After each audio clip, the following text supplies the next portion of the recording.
So thanks to everyone for coming today. Okay, so we've I think a good chat today. We have a good crowd, I think. So I'm going to start just introducing everybody who we have here. Just over to my side here, we have Andre from Cerveja Lince in Portugal. As I look at it, I don't know if it's the same layout on everyone else's screen, but just under them is Kleber from Coolhead Brewing in Finland. And then we have Alex from AleFarm in Denmark, who is actually the first Danish brewer to join us. We've had a few Portuguese and one other Finnish, I think. I think we had Maliskowski. I think they were the only Finnish.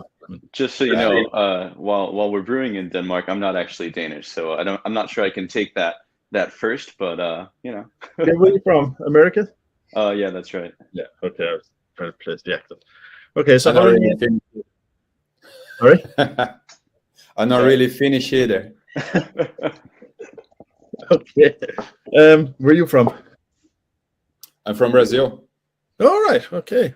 I've had a couple of Brazilian brewers on as well, so that's. But none of them were in Finland. We had, hopefully in Ireland or Brazilian, and had Mean Sardine. They're Brazilian. Yeah. So so that's it. So okay, so well that's it. So I think we've generally covered. We've had somebody from everywhere. So we've had other Americans on as well, but I'm trying to remember who. But you're the first one based in Denmark anyway. So awesome. So so look, all we're going to do is just have a chat. Just see, like, you send over some nice beers to each other. So I know Kleber and Alex, you know each other. You brewed together before, did you? Yeah, a while ago. It feels like a different lifetime, but before the apocalypse came. Yeah, seriously. But yeah, how you been doing, Kleber? How things been going for you? Very good. We managed to move our brewery finally, so nice. We are in a much nicer place now. It's still a lot of things that are provisory, but at least we have a good base to start working on now. And that's a new that looks a very impressive place. Just looking at the website. Thanks. Yeah, a lot of work in there. Right. So when did you move? Like, where were you before, and where are you? So, when I founded the brewery, we first got installed in a city that is about 30 kilometers out of Helsinki. Okay. And we've been running from there for about 6 years. We had only 300 square meters there and stuff tucked everywhere. And for the last 2 years, actually, or almost 3 years, we've been trying to move out of there. And for the last 2 years, we've been working on this new place, which is a greenhouse that we converted to host our brewery. And well, long story short, the project took like 3 times more than I was expecting, and cost 4 times more. So that's very normal. We are finally there. That's a big relief now. How about the rest of the year? Like, obviously you've got a big tap room attached to it, and it's a big bar. And I know, Andre, you have a tap room as well, don't you? Yeah. Actually, we moved here. No problem. I was just saying that we also did move like a couple of years ago to a new factory, and it was exactly as you were saying. It took 3 times longer, cost 4 times more. So yeah, that's it. That's the way it goes. You're in the heart of Lisbon, though, aren't you? Sure. We are in Lisbon. We are in the eastern part of Lisbon, actually. Okay. I'm trying to think. Like, Portugal has an interesting brewing scene as well. It's quite small, but it seems to be very, very active from speaking to the other people I've spoken to. Yeah. We all know each other. It's very, very small. And it's very, very young, actually. We up until 10 years ago, there were only 2 macro breweries, 2 of the big industrial ones, and there was literally no craft beer at all. It's like it's very new here. It's very fresh. It's still growing a lot. Yeah, I noticed. I actually tried last night. The first one of yours I had to try really was the one you did with Ammo. because yes. Margaret was on before. She's a sweetheart. I love her. No, she's very nice. She's very nice, but it was a very nice beer too, I thought. What I notice about Portuguese beers, I don't know if you'd agree, is that there tends to be a lot more towards kind of ales, heavy ales and stouts. They seem to be very, very predominant, which... Yeah, it's very, very different. The scene here is very, very different. We are not... because all of our factories are like small, and since there is not a lot of expertise, like technical expertise about beer here, all of our equipments are very, very rudimentary. We're a wine country here in Portugal, so most of the equipments are like adapted from wineries and all of that kind of stuff. So it's a little bit like we are working what we have, you know. Yeah, no, I remember. Very cheap barrels there to do barrel aging beer. Yeah. We are actually just starting our barrel aging process this year, so hopefully in a couple of years we'll have some really good ones. Yeah, nice. That's exciting. The other thing you have as well, I think, was when me and Sardine were on with us, we had a malt garden from Poland at the same time, and he was very envious that you have grapes just like there. He wanted to do stuff with grapes and couldn't get any in Poland for love nor money. You mind talking about this beer, Andre? Oh, the grape ale, this one. Yeah, that's just what I just opened here. Oh, that's a great one. The grape ale is actually an experiment we did with an urban winery. It's this very weird thing, which in the middle of the city, actually near like some Lisbon landmarks, they just have a garage that was converted into a winery, and they get their grapes from the farming university. So we have a university in Lisbon for food science and all that stuff. So we just get the grapes from there, usually experimental types of grapes even. So this one takes encruzado, which is a type of grape from the center of Portugal, but it's being grown in Lisbon. And it's a type of grape that is known for being a little bit, for having a little bit of saltiness and a little bit of a tropical flavor. So what we did is we wild pitched the grapes. So we took the grape yeast also. We didn't do any, because a lot of times in wineries and when you do grape ales, you add sulfates to kill the yeast, kill off the yeast from the grape. We didn't want any of it. We wanted the grape yeast, and we did a blend with Kvike, with the new Norwegian thing. So we just shoved some Kvike, shoved some wine yeast in there, and we let it ferment. It's almost wild ale. It's a slightly wild ale. Okay. There's a nice lick of acid on it, but yeah, now that you say it was with the Kvike, I'm like, that makes sense. There's something familiar about it that I couldn't place, but yeah, nice. That's fun. Yeah, we've been having fun. Well, that's what you want way to do it. How about you, Alex? You're down up. Sorry, from where I am in Denmark. What's the scene there? I don't have a clue. I get this impression from outside that it's kind of really fresh and that it's into the the IPAs and that's for sure. I mean, I think with a lot of places these days, the hazy IPAs, pastry stouts, and pastry sours are the three things that everybody seems to want a lot of, and that's certainly up to a point the case here. But I don't know. I think somebody once described to me the craft beer scene in Denmark as narrow but deep, and I think that's a good way to think about it. Like, we have Carlsberg here, which obviously half of the country was built on, and so that still dominates the majority of your average beer drinker, I think. But there is a pretty deep craft scene here, both Danish breweries and also with Mikkeller, it kind of put it on the international map as well, and so a lot of breweries from around the world come by to go to the festivals or do collabs.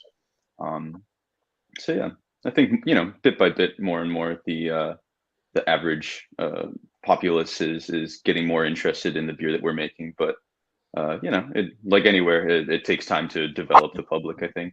Right. And were you brewing in America before you came over? Or yeah, I was based out of Denver, Colorado, before worked at a couple breweries there, and then came over here. Okay, big change. Like, not actually, really, not as much as you might think. So the first brewery I worked at was Breckenridge Brewery, and I moved with them from their kind of like smaller production facility to a brand new one that was pretty large, and so that was a great experience to see a larger industrial scale. And then they got acquired by AB InBev, and so I thought it was time to find something new. And I ended up at Cerebral Brewing, which grew quite a bit, but really doing a lot of the same types of beers that we're doing at AleFarm. Okay. Hop focused for the most part, but also dabbling in lagers and sours and barrel aged stuff. So I think in terms of the transition, there's a good amount. Like the experience at Cerebral definitely is what I've built on here. And they were you're coming from Brazil. Is that must be Finland and Brazil seem like they're going to be quite different. Yeah, it is. But it was a long time ago. I've been in Finland 15 years already. Okay. So yeah, when I came, it was a shock, but eventually you get used to it. And were you brewing before you came over, or were you? No, I was a computer guy. Okay. Yeah, I worked almost 20 years in computer. And at some point I got bored of that. I wanted to do things with my own hands, like that I could see in reality, right?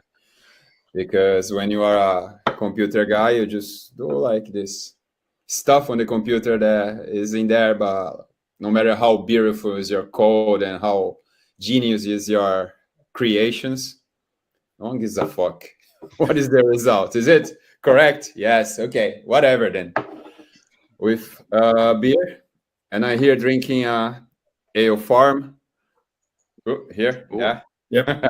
Nice. I chose the Pilsner. I'm now in Helsinki right now. I had a trip planned and I confused the dates. So in the end, I managed to grab some of the beer, bring with me, and it's working. Yeah, but. Yeah, 15 years, lots of programming, and for the last 6 years, I've been doing only beer. Okay. And that was a very radical transition, but I'm very happy I did it. Right. So what's the scene? So you didn't bring over any kind of Brazilian brewing techniques or anything like that, or? No, not really. Like when I came back from Brazil, originally, all I knew about beer was AB InBev creations. I drank. It's a lie. I had drunk a few craft beers in Brazil, but I didn't even understand that. I didn't know what they were. So when I came to Europe was when I really started to enjoy those beers. Some 15 years ago, and eventually I got into home brewing with a friend that I was drinking with, and from there I just got hooked. Like I start home brewing 2 times per week, and when you got like 40 liters of beer ready every week at home, you need a lot of friends to help you out with that. Yeah, my friends at some point like, come on, man, I cannot help you anymore. All my cupboards were full of bottles and stuff, and then like, know what? Time to change. Maybe let's try to sell some of that. So I started very small. Well, in reality, I chose to buy a kit that was 2,000 liters already, but it was the cheapest that I could find. Came from the UK. Single infusion system, all clad in bad quality wood and shit. And I had one single fermentation tank. So I was making 1 beer per month. Okay. 2,000 liters max. And little by little, we got more tanks and start to establish ourselves in the brewery scene there in Finland. And yeah, things change quite a bit nowadays. Yeah, how big is it now? It's looking like. So we are still fairly small. Last year we made just shy of 300,000 liters. But well, we moved it 3 months ago. 3 months ago now, from the original place, which had 300 square meters, to a new place that is 1,447. Okay. So now we got the office people, the sales people, on the same building with the brewery people, and we managed to open a tap room and restaurant on the same place. And it's looking pretty good now that Corona finally gave us a break. Yeah, that's been that. Actually, that's something I want to ask Ollie, because I keep trying to ask this to people. Like, I mean, Corona hit, obviously, and all the bars closed down and everywhere. So obviously that hit your sales. I'm presuming you at least all of you had at least a significant portion through either your own tap rooms or through other bars. But what I've been trying to figure out is, like, people then started buying at home. Do you think it actually, over the long term, has been good for craft beer, that people are willing to try something different that they hadn't been before, and that maybe they'll, that long term as a percentage, it'll help increase the percentage of craft versus maybe in InBev and Carlsberg? How about anyone? Alex, what have you seen? That's an interesting question. I guess in my mind, I'm not sure that we were reaching different people, because I think the sort of person that wants a Carlsberg, if they can't get it at a bar, will go to the grocery store and they can find it there. But I think what it may have changed for the better in the long term is the direct sales. Obviously, when Corona hit, our international distribution went to zero, and so we had to figure out how to sell everything through the web shop. And so the web shop just exploded. And great to see the local support from people in the area, wanting to make sure that somebody was drinking our beer. So yeah, I think the direct sales, kind of solidifying that channel as a great way to get fresh beer directly from the brewery. Hopefully that's a lasting positive effect. Yeah, hopefully, to have it. How about you, Andre? Are you seeing anything? Like, I didn't check. Do you sell online yourself? Not that much. Online is not our main. We're very, very, very small. It's like actually our company only has 4 employees. It's like we're very. We do about 5,000 liters a month, and we mostly sell in our tap room. Ever since it opened, it has been our biggest. So we took a very big hit in sales, but here in Portugal, craft beer is I think it's probably in Europe one of the country where the percentage of people that buy craft beer is smaller. It's like the big industrial breweries have a total. I think it's over 98% of the market share. So it's like. Our sales took a big hit, and we're not very well known here. It's a very niche market. How long you guys have been brewing? In here at Lince for 5 years. I used to work for. I am a chemical engineer. I did my master's degree in Heineken. Cool. Very cool. Yeah. So I was stealing the secrets of the big guys. I was going to say, how much overlap is there? Things that you can actually put to use on such a completely different scale to what you're doing now. Actually, the biggest thing I was working in. I was like, when I was there. I think now I can talk about it. I had like a confidentiality clause. It just expired. It expired last year, I think. So now I can talk about it. No, but the thing I was doing like an interface between quality control and the production floor, So I was taking samples and facilitating the communication between both.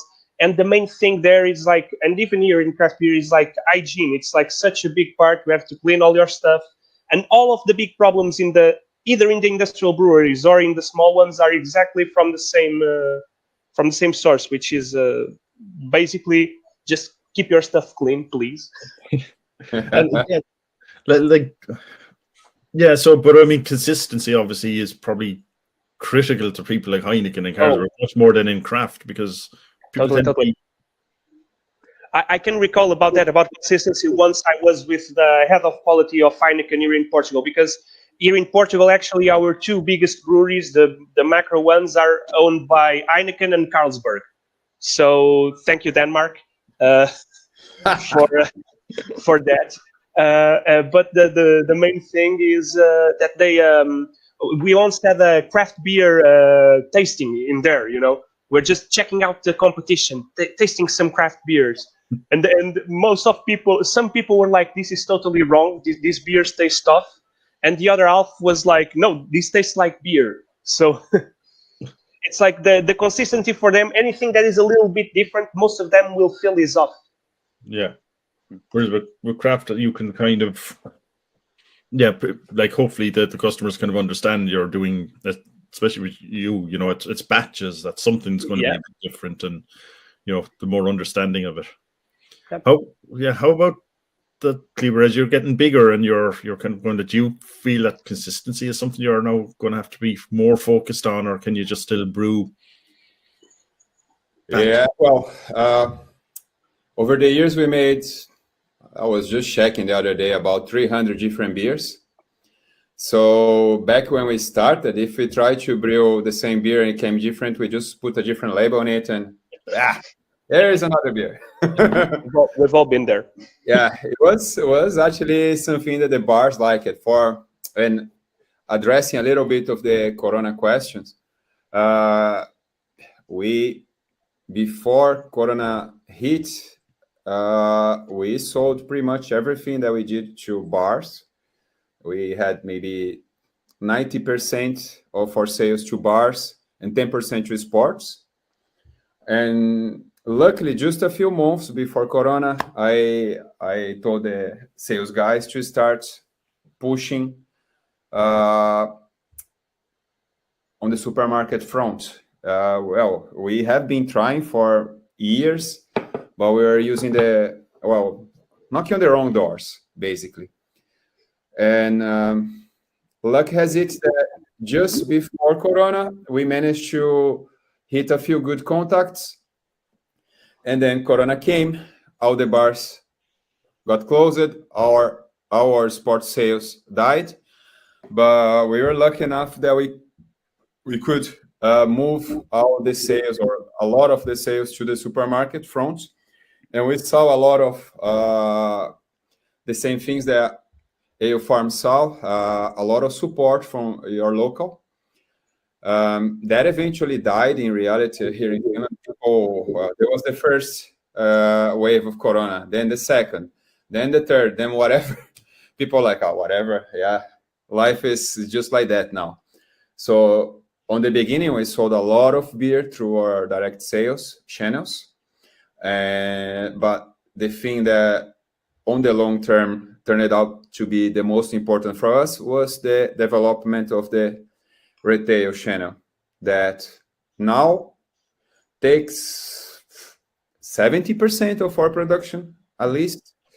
And the bars are finally starting to reopen here, so we are pushing to get our market share in there again. And we have started working again on sports. I hope you guys will be seeing some of our beers soon there in Denmark. Hope so. We'll keep an eye out. Yeah. And I'm gonna be visiting Portugal this summer for the Caminha Beer Festival. But yeah, here in Finland, I can tell you it was a mixed picture. There were not a few craft beers that actually had to close down. I saw quite many going bankrupt, and a lot of second-hand equipment in the market. Yeah. Unfortunately, I didn't have any money to buy the good ones when they came. Exactly. The same here in Portugal. Yeah, I was just trying to survive also. So for us, in the end, it was good that we managed to develop this this market that was new for us. And now that we also managed to move to this new place in a step that is bigger than our legs, like we used to say in Brazil. But we are there. Things are getting better. Yeah. If there's anything to come next. Yeah. So yeah, but I noticed that out of what you sent is sours are very big. Are they big in Finland, or is it just you like focusing on them? Yeah, it's our thing. We basically started with well, like everyone, we started with IPA. But after 2 or 3 batches, we made sour. We noticed no one was making sours in Finland. And we thought, well, let's try and make one. So we made a sour with ginger, very pungent ginger, aroma, very pungent flavor, and super sour. And released that in a beer festival that used to be here in Helsinki. And we were the new kids on the block, so all the brewers came to check our stand and try the beer. And we got a lot of good feedback from these guys.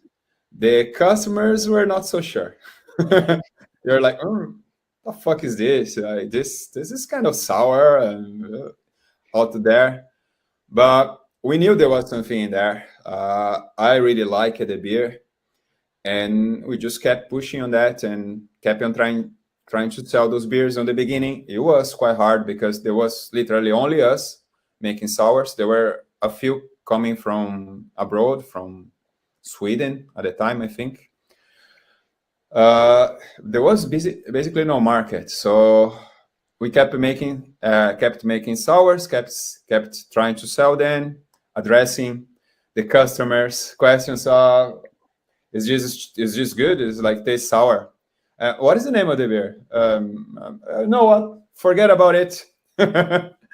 Because the beers were literally called ginger sour, mango sour, whatever sour. And people were literally calling us and hey, your beer is off. I think it's gone sour. Yeah, what's the name? Yeah.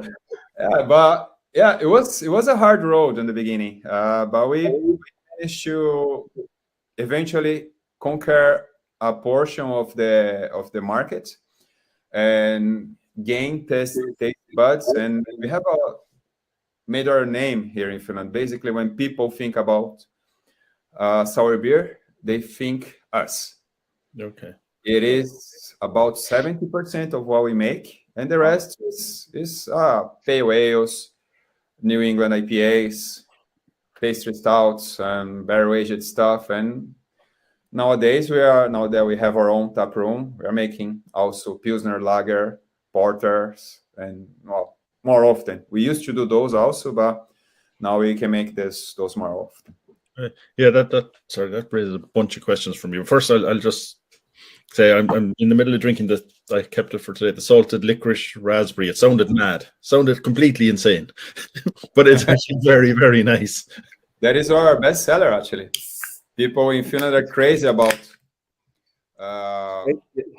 exactly that combination. Yes, licorice, raspberry. It just sounded mad, but anyway. But as I said, it's lovely, and I tried the summer sauna the other night. That was very with the sweet. Yeah, that one. I love this. Yeah, it's very delicate. Very. We make an IPA with spruce tips every spring. And I never thought about just putting it in a really clean sour, but that's awesome. Works perfectly, right? Is the second or third that we make. We used to have a beer called Lumberjack Juice. It was more like a sour IPA with spruce tips. Super good also. So I'm curious, Cleaver. Actually, I got 2 questions for you. Question number 1. So if you can this in February, where are you getting your spruce tips from? Like, are they in season? We bought a lot of them because we had this other beer that we made with spruce tips, and we're probably gonna make a few batches of that this year. So we had bought all that we could get. We hired some people to go through the forest and collect that for us, and we froze it. We froze a lot of it. because there's just like a 2 weeks gap where you can get this spruce tips. If you go and pick from Helsinki, and then you go up north and pick from Lapland, which is what our guys do. And after that, it's gone. So you have to collect as much as you can. We brew a couple batches with the fresh ones, and then we freeze it and brew the rest of the planned batches through the year. Do you find any the flavor changes from the fresh compared to the frozen? Not if this is treated properly. We our guys vacuum pack those, and then we keep frozen, and they preserve really well. We have had some broken bags, and those basically have gone bad. But if the pack is very well sealed and vacuum sealed, is no problem. That's a lot to vacuum seal if you're doing 20 hectoliter batches. For a few batches. That beer, that one was 80 hectares actually. That one that you're drinking. It's a beer that we're planning to sell to supermarkets, and we put 40 kilos of it. It's basically costs the same as hops for the beer. Yeah, that's why. Do you do just in the whirlpool, or do you do like a cold side edition as well? The one we do mostly on the whirlpool. If we see that the flavor is still missing some, the spruce tips, you need to really, at least on our experience, you need to extract it hot. So we do a steep on a beer gun. It's beer gun, call it the thing. No. Hop gun. Yeah, I was just using a beer gun a couple of days ago. So we do a hot steep on the hop gun, and then just circulate it until it gets the level of flavor that we wanted. That one worked super well. As you can see, it's very both aroma and flavor. Yeah, it comes through great, but it's still, it's not overbearing or anything. It's still light and clean at the end. Yeah, that was a very, very delicate sort of beer, I thought. Actually, question on you. You say you use they're not kettle sour. You have a yeast. You have a house yeast. Yeah, that's my second question. The Nordic souring technique. What's that all about? It's something that we've been developing over the years. So we have our own strain of bacteria in reality that we derived from a local yogurt producer, and of course probiotic, like all the bacteria that are used for sour beers. The difference is that we never kill the bacteria, so we don't really do a kettle sour. We transfer the wort, and the wort is also not boiled. So we use a part of a process that we copy from Sahti beer brewing, the old brewery, probably the oldest beer style still brewed nowadays. It's traditional from Finland, so they never do a boil on their worts. They just do a sparge, hot sparge, transfer it to and ferment. So we copy that part from those guys, and then we decided that there was no reason for us really to boil and kill the bacteria. So we pitch the bacteria there on the unboiled wort, and then we ferment it, and we use it quite a lot of, for a long time, Kveik. Nowadays, we are just using regular ale yeast in most of the beers, but for a long time, we use it also the Kveik as part of the process. Interesting. That's I can't believe you're brewing 80 hec of raw ale and then sending it to supermarkets.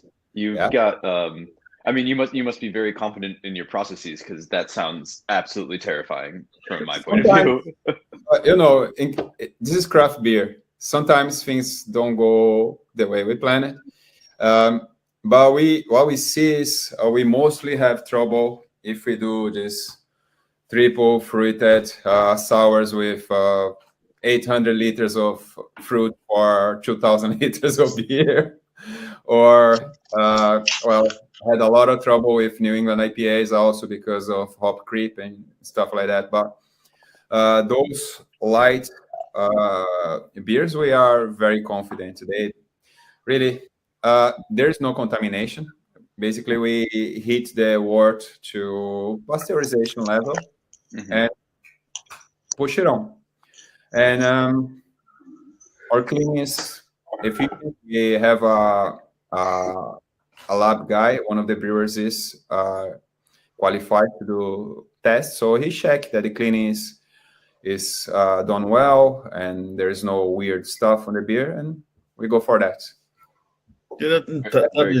Yeah, that's fascinating because I've only recently discovered that there was really raw ales. I never heard of anything like this kind of raw, just what you're doing. I mean, I discovered raw ales like farmhouse ales in Lithuania and that, but nothing like this. I didn't realize it was raw. Yeah, we've been making those for basically 5.5 years out of 6. Now, the very first sour ales that we made, they were kettle sours, but I got annoyed with them because often I perceived off flavors on that, contamination during the kettle souring process, and all kinds of things. And I throw away, I don't know, 10 batch that I was not happy with the flavor. And eventually say, oh, I don't see a reason why we should not be just transferring the beer directly and souring into the fermentation tank. So there's much more hygienical vessel in the end for souring a beer. And I also eventually realized there was no need for us to boil the beer at all. And there was no need to kill the bacteria. Of course, we were not killing the bacteria anymore because it was already on the fermentation tank. And like, it was a process that developed over time and allowed us to gain confidence on.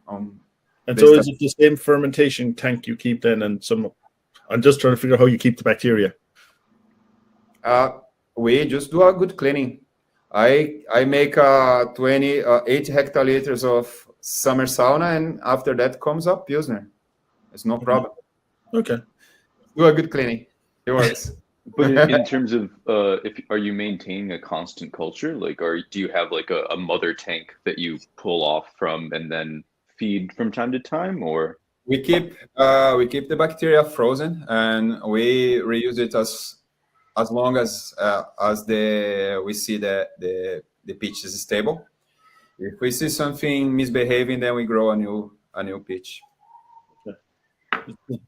That's fascinating stuff that I didn't expect to be talking about today. Yeah, totally. So that brings up another question for you, though, because you said it was a hard road and that you're, but now you're known for that. And I know, Alex, you were saying that, you were looking at, you're moving into more Pilsners and stuff you're starting now. And it was actually, I drank the Pilsner the other night. It was very nice. I don't have it in front of me, but I think there's a lot to be said for, I don't know, having gone loops around, I think like a lot of people, like, the whole craft industry, you do the IPAs and then you go, it stays on, you slowly come back to the more traditional Pilsners and you realize, just how good they are, really. But since lagers are for everywhere, I think, in the world, most of the market, are you, like, where do you, I guess, like, when you're starting off deciding, do you go after that market, which is the whole market, but then you're just noise, or is it better to do what Kleber has done and just kind of find your own little niche and become known for that? I mean, whatever works. No, certainly, Kleber, if you're doing 70% sours, that's drastically different from what we've been able to sell. So you're doing something right. Like I say, like we basically dominated the market. No one else is making sours in Finland. That's the thing. Great. And you're not doing exports, though, you said. Yeah, we are recovering our sports channels little by little. It's still very small for us nowadays. It's 3-4%. Okay. Used to be 10%. No, I think these would do well. I think these would do very well. How about down in Portugal? Are they sours aren't popular there at all, are they? They are. They are. We have like there's the biggest brewery in Lisbon currently, Dois Corpos. They are heavy on the. It was almost as Alex was saying, the pastry sours, the imperial stouts, all of the more. I like to call them the beer geek styles. You know, the styles that I think it's I don't know if it's very correct to say that, but the styles that are more popular within the craft beer community, they are also deep here in Portugal. But most smaller breweries, because in Portugal there's like what 3 or 4 breweries that are probably the same size as Coolhead or AleFarm, and then it's only us small guys that do a couple thousand liters a month and sell it at our tap rooms. So It's very different. And actually, just one thing, it's so funny because like Kleber is Brazilian, and here in Portugal, most of our knowledge from craft beer came from Brazil. There's a whole lot of Brazilians coming over and starting because the craft beer scene in Brazil is vibrant and also doing sours. All Brazilians here are insane hopheads. It's only IPAs, the hoppiest, the better. Anything below 60 IBU they won't try it. Yeah. Actually, I was talking a couple weeks ago to Wildery, Lupum, the Wildery. I know Lupum. Yeah, they have this other brand, and it's Wildery as well, and it's a Brazilian guy who does the blending and all of that. But that's all sours as well, I guess, because it's all wild. Mm-hmm. Yep. It's a big influence. Actually, our first head brewer at Lince, I became kind of head brewer by force, because our head brewer was Brazilian and he went away. So went back to Brazil. And there is a big influence, and it's mostly IPAs. And a lot of Brazilian beer comes into Portugal. Actually, kind of not more, but just as much as Nordic beer, because we have a very strict connection with Brazil historically. Yeah. So we got a lot of influence from Brazilian craft beer, almost as much as from like the Danish. We have the Caminha Festival, which Kleber was talking also, which is a big thing here in the Portugal craft beer scene. I think it's kind of non-officially sponsored by Mikkeller. They have a race there with their racing club, the running club. So it's a big craft beer thing, and we got a lot of international craft beers coming here because it's not even something that's widely available. We don't import a lot of craft beer here. Okay, so everything it's nearly all just locally produced. So does that mean the people there are actually actively looking for the local beers, or is it just that nobody's importing it and you kind of they won't touch it because they want to support local? Yeah, it's word of mouth. It's a friend of a friend as a brewery. I know him. Let's go there. Things start to get known, and our bars start to getting more people. Alex, I'm not clear where you're located in. You're outside of Copenhagen, is it? Yeah, that's right. About 20-30 minutes outside of Copenhagen. Okay. And do you sell you were saying about local, do you sell most of your stuff locally, like in that area, or does it go into Copenhagen? It goes all over. Okay. We do have a tap room at the brewery, but it's a small place. It's out of the way. It's not also very convenient to get to through public transportation. So most of our sales are either export or distributed to shops, restaurants, bars in Denmark. Okay. But yeah, I'm hoping that a tap room in Copenhagen proper is in the works. It's something that we've talked about and haven't pulled the trigger on yet, but I think it's being mentioned more and more. So I'm hoping that we head in that direction. Right. Because it's if you're doing the volume game, selling to supermarkets or export makes sense, but it's also really nice to have that direct contact with the customer and actually hear what people are saying when they drink the beer. It's I think one of the more satisfying parts of the job is seeing people being happy drinking your beer. Yeah. And I suppose then, like you're guaranteed then having a tap room and that you're guaranteed that they're getting the best stuff. It's not something that somebody 100%. Yeah. Kept in a cooker for a week or something like that. Yeah. But coming back to the pilsners, you're only starting to do pilsners now, is it? You're something you've mentioned. We've done a few lagers since the time I've been here, but more recently, which is exciting. I think to kind of touch on what you said, the circle of flavor going from like really hoppy, really bitter, then really sweet New England to really sweet pastry stouts, and now sweet sours, and you eventually find your way back. I think that on the one hand, if you have a tap room, or what we found as well is that a lot of restaurants, like if you're trying to sell to a nice new Nordic restaurant here, they don't want your really intense double IPA because it will, blow everything that they're serving out of the water. So they want just a well done lager that is clean, refreshing, and for the average clientele that they're getting, it's not a huge jump from what they're used to drinking. But it's something that they know is local, they know has that handcrafted touch, and might offer a bit more depth and nuance than your average macro lager. I think. Sorry, go on. Just and certainly from our perspective, it's a really nice exercise in terms of keeping us interested in what we're making, to do something completely different than all of the IPAs, double IPAs, pale ales, IPAs, so on and so forth. To push the brewing technique in that direction, and just to have something easy to drink at the end of the day. Sometimes it's nice to not really think about the beer. It's just like, oh, this is simple and refreshing, and that's all you want at the end of the day. That's what I like. That's my thing lately. Is I like the sours, I like all the stuff, but sometimes you just want that crisp kind of thing. I've heard people say, all right, that's a lot of the brewers just want that as well. It is important to note that everything has its place. I mean, it's not a one-way street. It started in Pilsner and then ends in Pilsner again.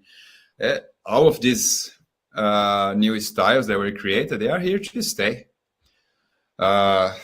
Pastry stouts, they are gonna stay. Like, even if you start doing drier stouts again as a main thing, for sure people will still be craving for the flavor explosion that the pastry stouts bring. And now we have at least two categories of IPAs: is the haze IPAs and the traditional West Coast super bitter IPAs. There is already an evolution of something that was there before.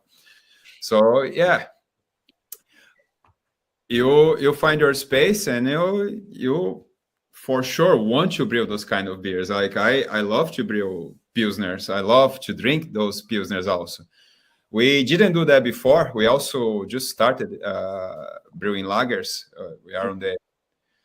We brew on over 6 years 500 batches of beer, 501 last week, and there were 6 batches of pilsner or lager in general.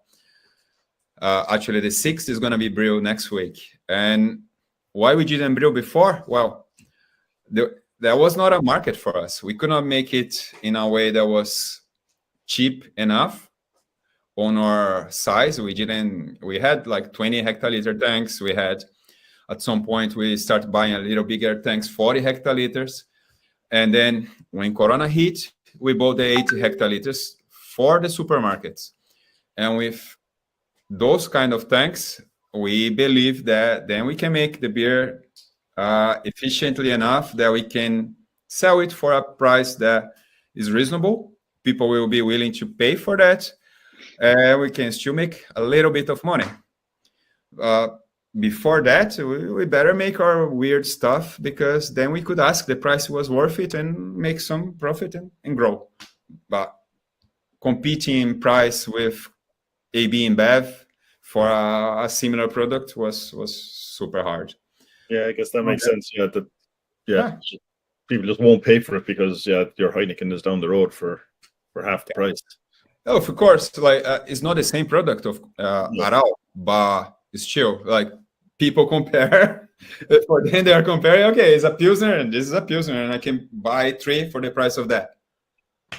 How about you, Andre? Are you doing? You're not doing any pilsners or lagers, or anything, are you? No. Our perspective here in at least in Lince is all of our beers are somewhat simple because Lince is actually there's 4 employers and the owners are 2 old. Actually, this is their retirement plan. They retired from the telecommunication market and they just came into they did a trip to Belgium that they described as spiritual. They tried all of the Belgian beers. They're like, no, we have to do this. They started home brewing, and then they opened up a factory with their savings. Let's just make a craft brewery, And so they were not like deep beer geeks. They knew a little bit of Belgian beer, so they always pushed for us to keep it simple, to make simple beers. You make your stout, we did the Belgian Pale Ale, which is our original beer, which is just like, it's a Belgian Pale Ale. It's simple. It's something that's not very flashy. And our lighter beer, the lighter one that we do is a blonde ale. It's also a Belgian blonde ale, but we do it's still an ale, but it's very light. It's very refreshing. So that's mostly it. We try to do not a pilsner. We're not trying to go the same route as them. We're trying to do it a little bit. Give it a little bit of a special taste, let's say. Okay, yeah. No, they were nice, by the way. I think I still have your stout left. I have to try that later on. Okay. I do like a good stout, but I didn't get a chance to try it yet. It's a very simple one. That's what we were aiming for. Because even so, we're in Portugal. A lot of our craft beer scene being so young, most people are not very open to do the weird beers. We do them, we sell them. Some people like them, but the general here at our tap room, we have 12 taps and 1 sour, Right. And the sour beer that we have on tap, it's like there's 5% of people that just want the sour, and then everybody else is like, oh no, please don't. So it's still a challenge to sell different stuff here. People are not they are still not into it. We are hopefully trying to change some minds, but that is Finland 5 years ago. Hopefully for us. Yeah, well, you've got it there somewhere. You can start. Kleber can send you some of his sours, so to try and sneak. That's all I'm gonna bring on the festival. Either I'll be the last one to sell out, or I'll be the first. I was not planning on going to the festival. I guess I'll have to do a detour now. So I don't know. I think yes. My big thing, that Nordic sour, is fascinating me still. It's going around in my head here about what that is. But where do you see the market's going there now? I mean, like I said, I have maybe slightly more knowledge of the Portuguese market. Not that I've been drinking down there, but just from talking to more people. But like, where do you see your markets in Denmark and Finland and Portugal going? Like, I think, if I understand, Andre, you're hoping it's going to go slowly more wider to wider tastes and that. And wider tastes, and generally more people coming to craft beer. The craft breweries here, actually, we have a very cool plan that I'm using the platform to do a little bit of publicity. We have this thing here in Lisbon, which is our we have the Lisbon Beer Department, which is like a craft brewers association that we do collab beers. I actually didn't have any in bottles to send to you guys, but the craft beer scene here is very, very friendly. There's competition is a thing that's not, since we are so small, we are not competing against ourselves. We are really, our big competitors are the macro breweries. So we have these associations that we do. We get together. We have our group chat with all the brewers in this side of Lisbon. We are like 5 different brewers, and we are always doing collaborative beers with each other. It's a very friendly. There's always open doors in our breweries for every brewer. It's the sharing of knowledge is something that's very important here too. We are always learning. When I came from Heineken, I didn't even know how to properly make a sour. It was guys from other breweries that were like, "Oh, you want to make a sour? We are doing one at 5. Just show up." And no, I think that's what attracted an awful lot of people to the craft beer market, is just that it is, you can go and you can work with other people and it's all very relaxed. Yeah, definitely. How about you, Alex? What do you think the market in Denmark is going? Is it? Yeah, I mean, I think to a certain extent, all of our 3 markets, there are plenty of people that aren't as familiar with craft beer that live here.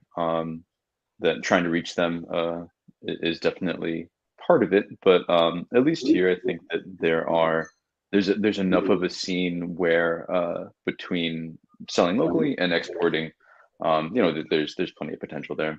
But I think at least for us, what we would like to pursue more, and what I see as really being successful here, is going local in terms of the ingredients you're using, the flavors you're trying to recreate.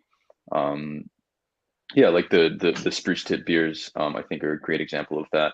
And at least looking here, the food scene in Denmark, really trying to take these ingredients that have been around forever, that people have forgotten about, or just kind of write off as like, oh yeah, like my grandma would make that dish, like, oh, that's so boring. But trying to use those things to create something new, something interesting. I think that's really the exciting part. Like, I think the raspberry licorice sour, like, great way to take a very common and typical flavor and put it into something new. I think that's what's really exciting. Actually, that pairing of the food is interesting. Because I'd forgotten somehow or other that Denmark, like, is at the leading. It's been doing that for 20 years now or so. It's been dominating kind of using natural forage sort of stuff. And the culinary approach to making beer. Obviously a lot of what we do doesn't really take that approach. I would like to do more. We're restarting our sour mix fermentation program that hasn't quite hit maturity yet, but really looking forward to using that as an opportunity to take some local ingredients and make something different. So I'm just wondering then, is, again, I suppose I'm back to do you try and do that as a local, sell it all locally, or do you then try and export as, a Danish? Does Denmark get the brand, as a Danish sort of? I think it depends. With something like that, if it's a really small batch and we have, maybe just two barrels, 2 oak barrels, so maybe 500 liters or so, that's not enough to really reach that wide of a market. So it makes more sense to concentrate that, I think, on the locals, where people would also appreciate the ingredients that you're using. If you're trying to capture a flavor that's really familiar to somebody in Denmark and you try to sell that, somewhere in Italy, maybe it wouldn't quite hit. I think it depends on, each beer, what makes sense, but generally small batch with a special ingredient. It's nice to see that appreciated locally, I think. You use the same cleaver up in Finland. Is it going, like, what way do you see the market going there? Is it all going to be dominated by sour soon, or? No. Even though, like I say, 70% of what we make is sour, we are quite close to our limits there. I told you we made 300,000 liters last year. I don't think our target is actually 500,000 liters per year. I don't think we can reach the target with the current distribution. We are pretty close to our maximum amount of sales in Finland of sours. So if you want to make more sours, we will need to try to export more.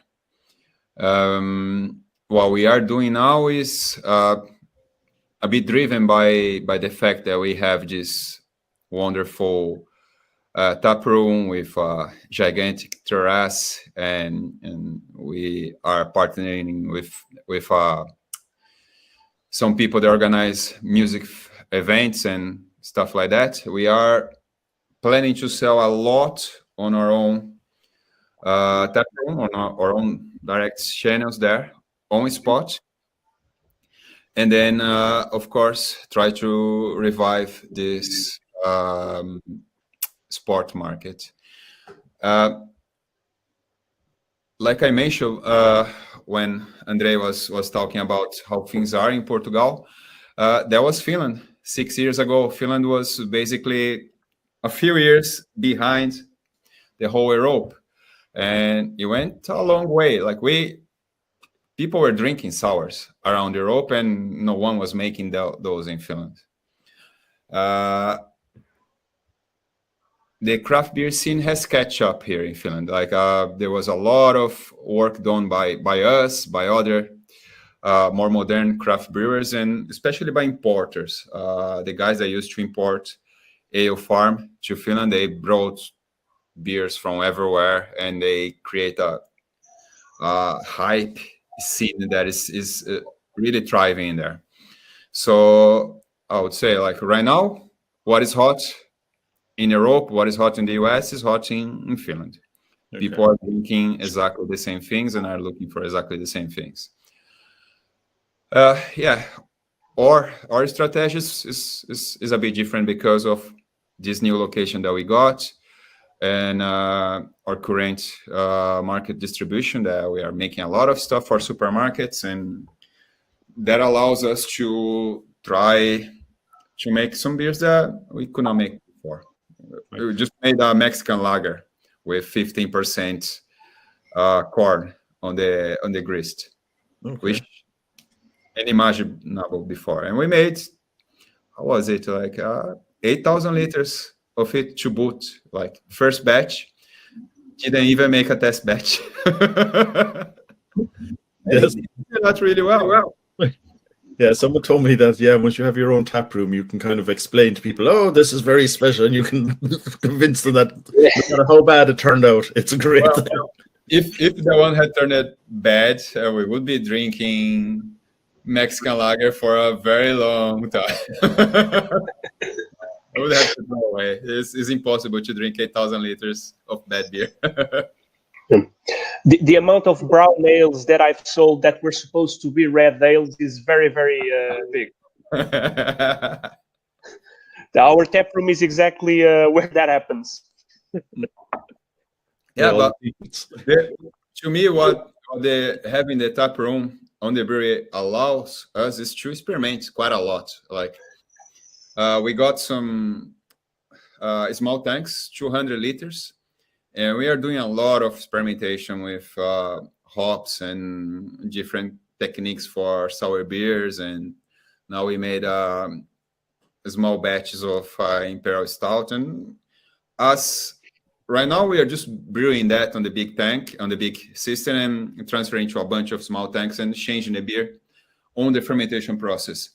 But in the future, when we get actually a small brewing system, we're gonna push the limits a bit more and try things that are truly different than what we can do at the moment on our system, or at least on the scale that we have. And the tap room allows that, because 200 liters of a weird beer, if it's a good beer, it's just weird, it will sell in a moment.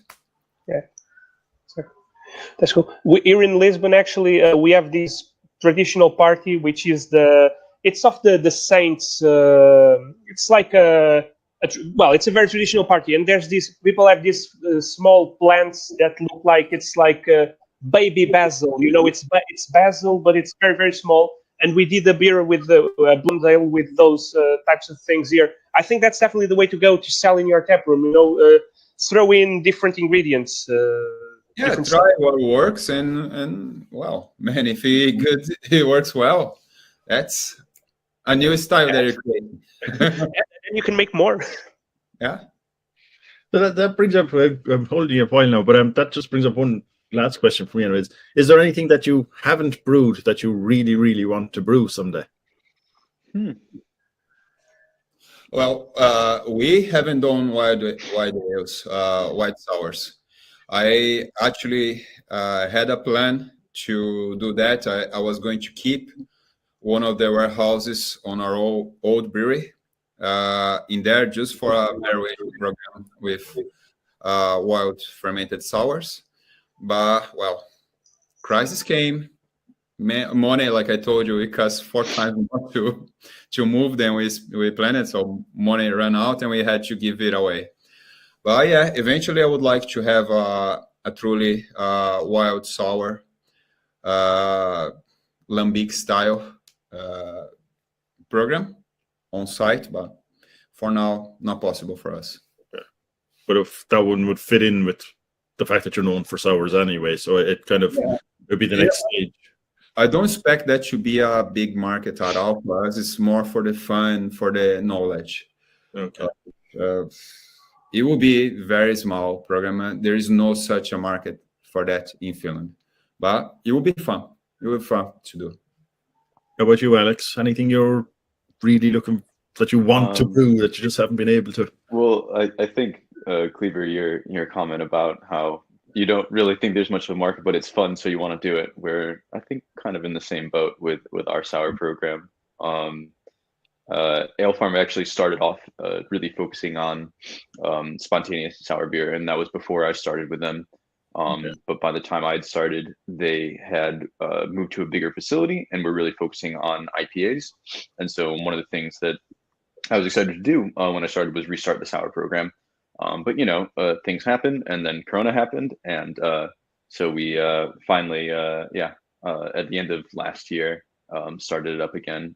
But it takes a lot of time to build up the mature blending stock to actually have something decent to sell. But yeah, I'm not sure that the business case is very strong for it. Besides that, we want to do it and we think it's fun. But I guess we'll see. But yeah, a beer that I've always wanted to make and haven't. I guess there are two that are coming to mind. One like a mint chocolate stout, and this has been done before. It's not particularly experimental, I guess, but I think it's hard to do them really well. I've had some really bad mint stouts, but I would like to do one that tastes like an American Girl Scout cookie. That's definitely one of the things that I'd like to try. And then I don't know. I've had an idea for a wild saison with persimmon and cinnamon. I think persimmon and cinnamon go really well together in desserts. And I've never had those two things together in a beer, so thought it'd be fun to try it out. Yeah, that sounds good. How about you, Andre? Anything?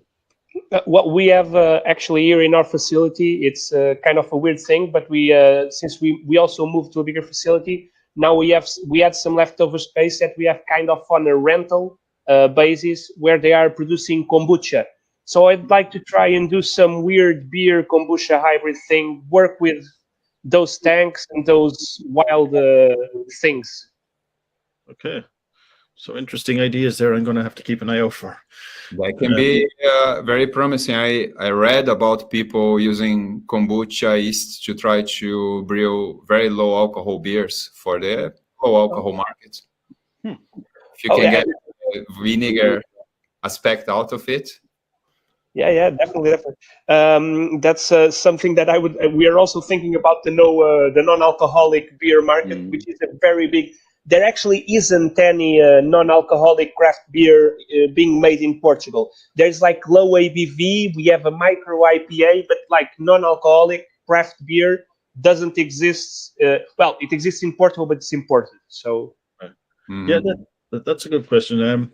Yeah, it seems like that there is like most craft beers when you see them, they tend towards the high ABV. Do the rest of you want to do non-alcoholic beers? Does that interest you? Do you think that? I mean, the market is there, I presume, because people need to drive some places and stuff like that. So I mean, there's the market's huge. It's growing at like 3 times the amount that craft beer sales are growing. Yeah, the market's definitely there, but the interest, I don't know. I guess for me, non-alcoholic beer it takes a lot of technical expertise and equipment to make that. I don't have either of those things. Right. But making good low alcohol beer is definitely, I think something that is challenging, but we would like to experiment a bit more with. Right. Okay. Yeah. I just have to plug my computer before it goes out. Okay, well, I'll be letting you go anyway. I'll just say goodbye, unless there's anything I should have asked or something that you wanted particularly to bring up that we just never got around to.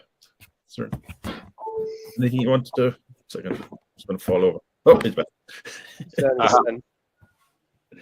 So, is there anything there that we should have asked that we didn't cover, or anything that you like to just mention, sell? No, at least not from my side. It was really good. Just to reinforce Alex's comment, I think low alcohol beers is the future. Is growing strongly. We are definitely going to try and do something on that front if possible. Unfortunately, making non-alcoholic or alcohol removed beers, it's hard. It's a huge investment. You need to have very expensive equipment, but very low ABV stuff is still possible for craft brewers. And once we have the structure, we're definitely gonna look into that. Yeah, because I noticed that like some countries it's all high ABV, but say take Ireland, they tend to be down around the 5% as the average. Obviously, you can get higher ones as well, but there tends to be more. I suppose it depends on whether you're drinking at home, whether you're drinking midweek, whether you're sessionable beers, what you're going up for. Yeah. Here at our tap room, we have our micro IPA that I like to call it it's the driver's beer, and that's the thing. I could get it down to like 2.8%, but I can get it lower than that without any additional process. I can ferment it. Put it a very low grain bill, just to get it to 2.8, but less than that, and it will get ruined very, very fast. Right. It's not cool. Actually, I experimented in that beer to use also the Kvike yeast on low ABV beers, and it turned out very, very good. Weirdly, I don't know why, but it shouldn't, but it did. Okay. Why shouldn't it? I don't know enough to. Well, it's a little bit more. Usually, Kvike beers are a little bit. The yeast is very active, so the yeast being very active in a beer that doesn't have a lot to ferment, it's kind of contradictory. But it did work. Okay. Well, if I make it to Lisbon, I'll pop in to try it out, and then I'll have to pop over to Ammo as well. So. Oh, you should definitely. Yeah, it's been a long time since I was there, but I haven't been anywhere near Finland yet, but I have made it to Denmark. But again, not out to AleFarm. So this is to check our terrace in there. Yeah, I'll do that. I'll be looking out for more salted licorice sours as well. Yeah, that was insane. I never tasted anything quite like that. The salted licorice. We don't have licorice is not a thing here in Portugal. How did you do the licorice for that one? Please tell me you put just like a lot of licorice candies in the mash tun, right? No. It's raw licorice root, organic, added on the cold side. Very cool. A lot of it. I'm sure, yeah. But to find that balance, I imagine that took a little bit of trial and error. It or took like a add lot some, of fighting add some more. The Finnish guys always want more. I wanted only a touch, so in the end, it's in between. All right, guys. Listen, I'll let you go. And just say next week we do have one more session before Easter. Hopefully, planned everything going. I'll play out a little video, but we're going to hopefully be talking about barrels because I have Zmashka from Croatia, and I also have ASC barrels, and maybe one other to join in as well. Hopefully we'll just be talking about barrels and barrel aging and where barrels, because I have no concept myself of like what goes on behind in sourcing barrels and so hopefully no one else does either who'll be watching, and it'll be interesting to people, not just to me. But I want to say thanks a million for your time. Very enjoyable, very great beers, all of them, and just an enjoyable chat. So thanks a million for your time. Thank you. Great to see you. Cheers. Cheers. Thanks. Cheers. Bye-bye. Bye.